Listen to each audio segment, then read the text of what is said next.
Hello, good day. Welcome to our YouTube channel. My name is Idoko Stanley Chiagozie. I'm a medical student from the University of Nigeria Enugu campus.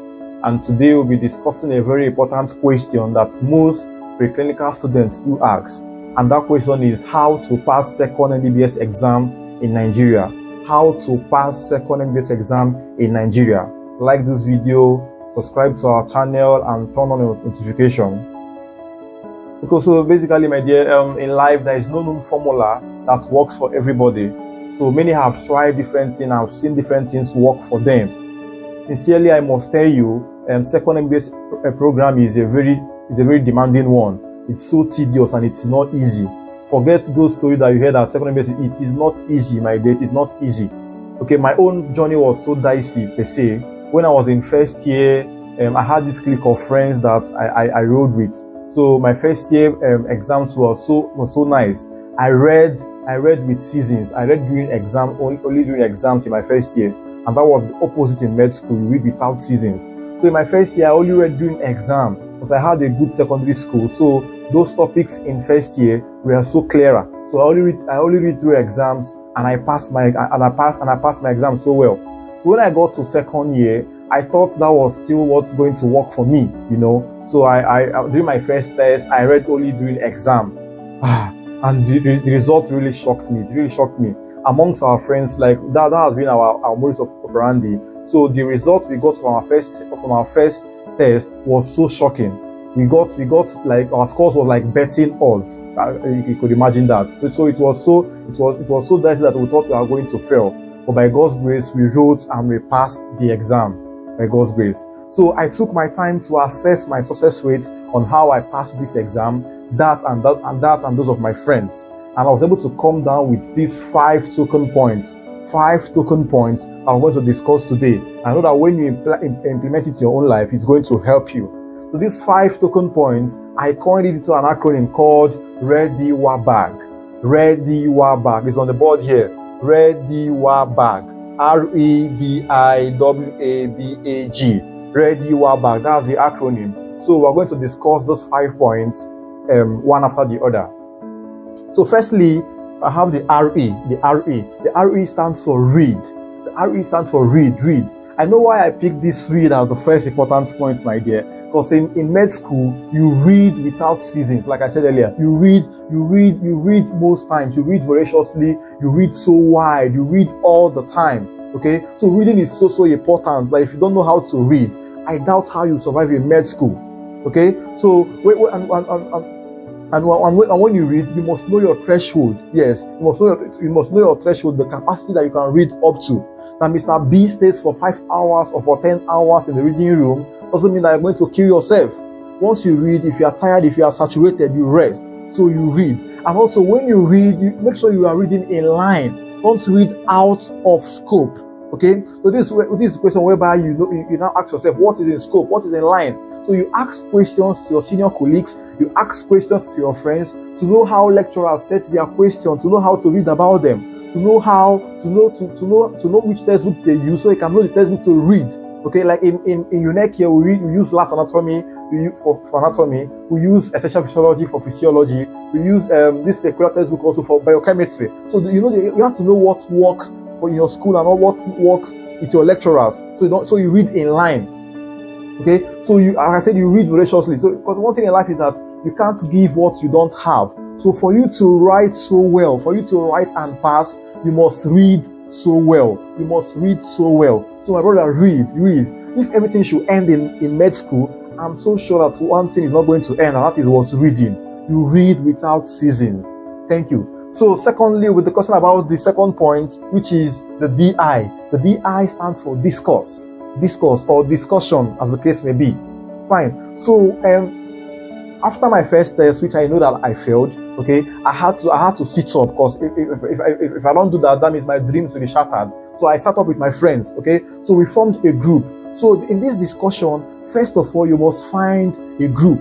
A group can be a group of 2, a group of 3, a group of 4, a group of 5. Okay, what matters is that same group must share the same ideology with you. That group must have the same goal and the same vision with you, and that goal is to pass your second MBBS. okay, to pass second MBBS. So the group also must be conducive. The group must not be noisy, and the group must be also goal oriented, like I said. Fine. So I found this group that I was in love with. Okay. So in this group, we share topics amongst ourselves. We share topics to be discussed among ourselves, and we choose a suitable date that will come together to discuss about this. So we share those topics among ourselves, and we choose a suitable date that will come and discuss the topic. Okay. Because there's a way this thing works. There's a way this thing works. Once you say them, your brain has a way of remembering them. Okay, so once you discuss those topics, it will be harder for you to forget. So discuss them, discuss it wherever you are. You can even discuss to yourself at your leisure. So make sure you discuss, okay? Because discussion has a way of cementing what you have read. Are you following with me? Yes, I'm so sure you are following with me. The third point is WA, which stands for watch. Okay, in med school you attend lectures. Very, very, very important. Lectures, you must attend your lectures. You attend lectures, you attend practicals, you attend webinars, you attend meetings, you attend the discussion group, like I said earlier. Okay, so when you attend these meetings and these avenues, you have to be attentive and watchful. You have to be watchful, because in some of these avenues, some lecturers tend to drop exam questions, likely exam questions there. Okay, so you have to be so watchful and attentive in case those questions are being dropped. Fine. Okay. In this point also, I'm going to talk about how to watch videos. Also, in your second MBBS exam, you are writing 3 courses. Basically, you're writing your physiology, you're writing your anatomy, you're writing your biochemistry. Fine. So you have to watch videos online. You have to watch videos online, because videos have a way of making this clearer. Video have a way of making those ambiguous topics clearer to you. Obviously, in the class, the lecturer cannot give you everything you need. So videos have a way of making these topics so clear to you. There are tons and millions of videos online, so Google them and watch them. And you see yourself doing so well. Fine. So the fourth point is BA. BA stands for what? Balance. BA stands for what? Balance. Yes. In med school also, and in the course of your second MBBS journey, you must strive to strike a balance. Balance is so important, because you come to med school, you see people that are so frustrated. You see people you see people with anxiety, depression. Some even commit suicide, and it's so appalling. Okay, so you have to balance your life. You have to have a schedule, a timetable for how your life goes. Don't be so addicted to a particular point. Don't be so addicted to a particular point that I've discussed about, that other points get malnourished. Balance your life, my dear. Balance your life. Don't be a book. Don't be the every time I'm reading. Reading is also okay, but balance your life. This will make you not to be choked up, and this will aerate your life, because once your brain is so balanced, it will be conducive that you can read and remember and pass well. So my dear, balance your life. Make sure you balance your life. So the last point I'm going to discuss now also is the G factor. The G factor. And this G factor is called also what? The God factor. The God factor. If you come to med school, my dear, you see some gurus, you see some smashers that write exams and they end up failing.